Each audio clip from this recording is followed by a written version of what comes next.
Oh, you moved it too much. Can you move it back to the right? Just a little bit? I'm sorry. From my perspective, so closer to you. Closer to you. And now closer to me. Closer to me. Move your hand. A little bit more. And a little closer to you. That's not enough. Split the difference. Do it. Oh my God. If you want to ruin a Lego experience, take a picture for every piece that you put on it. I promise, it is not fun. It's probably the worst Lego build I've ever done. And I've done quite a few because we're Star Wars UCS fans. In fact, we have a Millennium Falcon sitting in the closet just waiting to be built. 7,500 pieces. Could you imagine doing this with that? Ugh, that would be awful. That would take like 3 weeks. Ugh. Painful process. Don't wish it on my worst enemy. And I would do it all over again.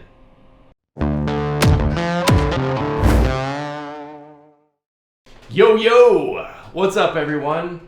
Today I want to talk about the process we used for the last video we did, the exposure experiment, the Star Wars Ultimate Collector Series Y-Wing stop motion video that we put out. But before that, let's talk about our sponsor. Never mind, we don't have one. So what you could do is you could subscribe to the channel and help me build the brand. Build the brand. You can help me build the brand by subscribing to the channel. Maybe, maybe we won't have to, battery's about to die. I promise to change that before I get into this too much. That's better. Fresh battery. Anyway, like I was saying, first things first, this build. Okay, yes, I would do it again because it was a learning experience and it was kind of fun in its own way, but it was also not fun in a very different way because, after the build was done, after the 14 hours worth of building / pictures and video time was done, I had to edit it all. It was not pretty. Yeah. So I hope if you watched the last video and you liked it, I hope you gave it a thumbs up. Maybe you subscribed or commented. Let me know how you liked it. But I put a lot of work into that, and it's cool. It's teaching me how to work editing software and lessons about light, more or less. That's why I'm kind of calling it exposure experiment, because it's an experiment. It's a way for me to learn new techniques, and I definitely think it did that. So anyway, so let's talk about stats. Stats. Okay, the model itself, 1,967 pieces. Yes, I think normally that would have taken me like 4 hours of build time, maybe. I don't know, I built quite a few UCS models and I'm pretty quick at it. This one though, 1,967 pieces, it was my wife's first solo Lego model build. I didn't touch a thing. I did not help her with anything. All I did was sit back and take pictures for 14 hours.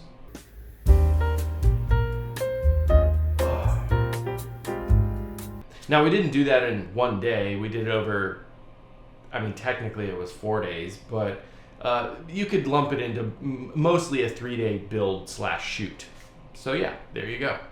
So 1,967 pieces turned into 1,780 pictures because, there are mistakes and sometimes you don't put things back in the right spot. Move it more towards you.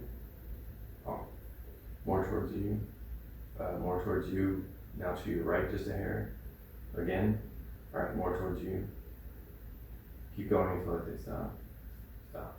And you have to redo things. Or, like me, you forget to turn a light on, or a flash battery dies, and, 5 or 7, 10 steps get wasted because the camera lighting is just not right. No, it's not. I didn't think so. We got to do all that over again. And you know, in post-processing, it's not going to go well. So you have to undo the model and delete those pictures and retake it all. So yeah, 1,780 raw photos was culled down to about 1,747 TIFF photos. And why I did TIFF, I have no idea. I think I just forgot that I had exported some TIFF files, and so yeah, it just made things worse for myself in a data sense. And I'm glad I have some storage capacity. Thank you, Alexa, for letting me get a large hard drive right before this project. So the 102 gigabytes of storage that the raw photos took up turned into 247 gigs of TIFF photos that later had to be added to Premiere and then put in order. And yeah, note on that, my camera flipped 10,000 pictures, 9,999 pictures in the middle of the shoot. So my sequential file numbering goes from this to back around to 1. All right. In addition to the photos, we had 54 video clips for another 32.7 gigs. So those are the stats. That's the number of photos, the storage demand, the video, and hours built. Editing time. You know, in my note here, I just have bah ha ha ha ha because I can't even tell you. I mean, we shot this August 3rd, and it is August 11th as of this recording.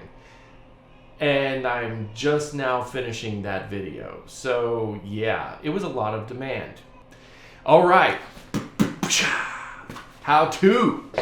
Okay, so first thing we did, you know, if you watch this video, boop, insert here. As you can see, I had a 48-inch octagon softbox with a Canon EX600 II RT whatever blah blah in it.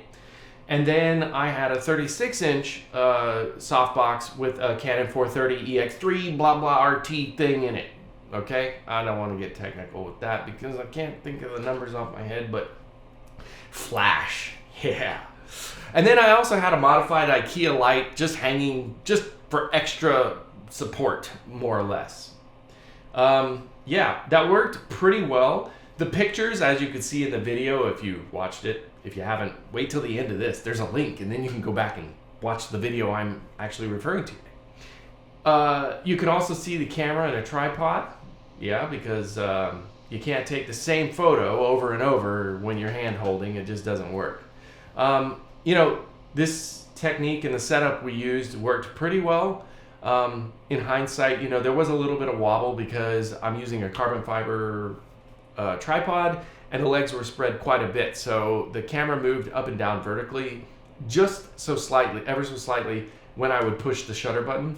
I could have remedied that by either a sturdier tripod, non-carbon fiber, or probably preferably a remote trigger. And you know, I think I even asked for one of those like some point in the build, but you know, whatever, it'll come eventually.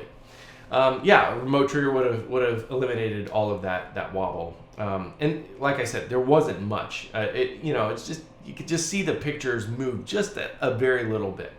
So yeah, what else? Boop, boop, boop. Oh yeah, action. Lights, camera, action. Yeah, it's fun. Anyway, yeah, and then the other thing we did was a very poor job of directing what the pieces should do and what they should look like, how we wanted the model to go in and out of the frame, flipping the model, whether it's on video or on stills. And, you know, kind of the motto that we lived by was shoot it, and if you don't use it, that's fine, but if you don't shoot it, you don't have it to use. And so we would do things multiple ways. We would flip something with a video, and then we'd also take another still of that exact process just to cover ourselves. And I'm glad we did, because in the end, you know, you can see there are very few hand motions that I actually used in the video because I felt like, for one, the color grading was really difficult because of the way I lit everything. We'll get into that. And so it just seemed to work to just slow down the still so that the audience, the viewer, had an idea that, hey, the model flipped and now we're adding pieces again. So anyway, yeah, we could have done a better job of that, but overall, I think it worked out kind of luckily, haphazardly. We didn't really plan that very well, and it just seemed to kind of work. That's the basic process. It's pretty simple. I mean, you gotta have lights, you gotta have a camera, and it needs to be stable. You could see that we did use a telephoto lens, and that was just so I could get right in on the pieces and basically cut out all of the surrounding scenery. Basically, I just wanted the white plain background, and the way we shot it, the angle we shot it, to give a little bit of a three-dimensional look, required me to be able to really zoom in and not have the camera right next to the pieces. And that allowed us to eliminate most of shadow, any shadow that we might have had. So yeah, it really worked out. I'm super pleased with the lens. Just got it, actually. You'll see an unboxing video here shortly. It just worked fantastic. So, okay, boom, the big moment. What would I do differently? Or what did I learn? Because, you know, that's kind of what I'm doing. I'm trying to learn new things. Lights. Okay, I kind of mentioned this earlier. You know, the flash worked really well, and the pictures look great, but there is some inconsistency because of, in some shots I had an external light, that little modified IKEA bulb hanging, and then in some shots I didn't, so it was just flash. And although it didn't make, and I had the camera shut down pretty well so that I was eliminating most external light or constant light, but there was still some influence there because that light was so close to the model. So yeah, what I would do differently in that sense, if I did this, and you know, I did toy around with the idea of doing the UCS Millennium Falcon for 7,500 pieces times 70, that's 7,500, wow. But I don't know, it might be fun. But what would I change? I would change the flash. I would use a constant light for all the pictures and ensure that my video settings and my photo settings were matched completely. That's, you know, the aperture, the shutter speed, and the ISO. And that way, later on, when the processing happened, it would, or should, be easier to color grade everything and make sure that the colors are the same. You'll notice in some of the video clips, I'll maybe put one here, I don't know, that the reds got off, and I just couldn't get them back in the video clip because I'm just not that great at color grading and color grading. I'm not that great at color grading, and you know, I'm learning, but it would have made my life much easier to shoot in a same light with the same light source across the board. So yeah, that's the lights. Oh yeah, another thing, the camera. You know, everything ended up being 16:9, and yes, there's a quick way to crop all of your full frame camera photos in Lightroom and do a batch crop and make them 16:9. The problem is, when you do that, things that you wanted in the edge of the frame, I think that we had engines coming down from the middle or whatever of the frame, those things get cropped out, and then you have to adjust where you want the pieces to be or the center of that frame to be. So even though you did a bulk or batch crop and it didn't take very long, you still had to go through and make sure that the frames were not moving around, because that cropped the top and bottoms of the picture. And so it just created a lot of more work for myself. So knowing what I know now, and if you ever decide to do this, go ahead and plan for that 16:9 YouTube video ratio. Set your camera up to crop a 16:9 picture while you're shooting or before you're shooting, so that when you take a video and you shoot a picture, you're looking at the same exact scene. And later on, you don't have to crop the pictures in Lightroom because they're already 16:9. you can also stage your pieces, your subject. I mean, you could do this with anything. I just did it with Legos. But you could stage your subject in the middle of that 16:9 crop and not have to worry about it later, and know that everything that you see in the preview is going to be what you see later on. And we're back. Sorry about that. Filming in 4K, apparently. Yeah. No, I kind of knew I was. I wanted to test it out. But anyway, I filled up the card. So, yeah. Had to change that really quickly. Hope you didn't mind the interruption. Oh, yeah. And then planning. You know, we didn't plan very well. We didn't really even look at the instructions. We kind of figured, okay, this is how it's going to go, and we're just going to take pictures. But I think our video could have been even better if we had gone through the instruction book before and basically taken some notes about, you know, when did we want hand motion? When did we want the model to move? When did we want certain things or certain events to happen? What were some key elements that needed to be really, you know, slowed down or taking great care to make sure that they were accurately portrayed in the video. And we didn't do that. I mean, I think it worked okay, and it, you know, obviously it looks all right. But yeah, I just think if we had done that, it would have been easier in post processing, just because I would have had less thinking to do. I would have already done it, and it would have saved a lot of time in that regard. So, and then also, you know, you could do some crazy creative things that we possibly didn't do.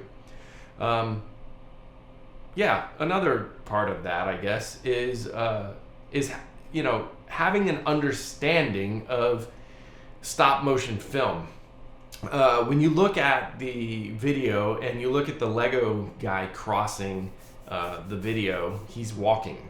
And I had the bright idea to save time and create, you know, put his legs a certain way and then just move him 1 centimeter for every shot. And then we put his legs at the second or the other way and then moved him every other centimeter so that he moved 1 centimeter at a time. But it turns out like that just makes him jump across the screen. It's too fast. You need him to, for that portion of the video, but you need him to move slower so that he actually looks like he's walking.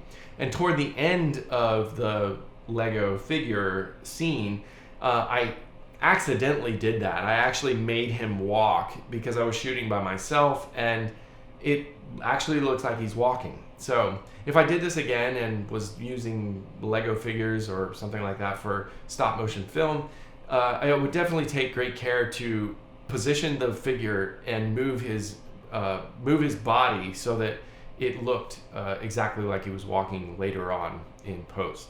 So overall, I mean, I'm okay with the way that scene turned out, but I think it could have been a lot more smooth and a little more convincing if we had taken the time to actually move his legs for every shot and make sure he didn't jump across the screen like he did. So yeah, anyway.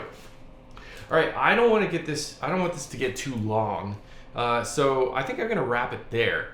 But here's the thing. If you have any questions or you're interested in doing this and I didn't answer the question you had, drop me a comment. I promise I will get back to you. I will respond. And while you're commenting, again, go ahead and click the subscribe button so that the next time we do something crazy like this, you are notified of it and you can learn alongside me. Yeah? All right. Sounds good. So, yeah. I guess that's the end. Maybe we just call it there. Yeah. Cool. I'm just gonna say yeah a whole bunch of times until the card gets full again. And then all of a sudden it'll be like, bye.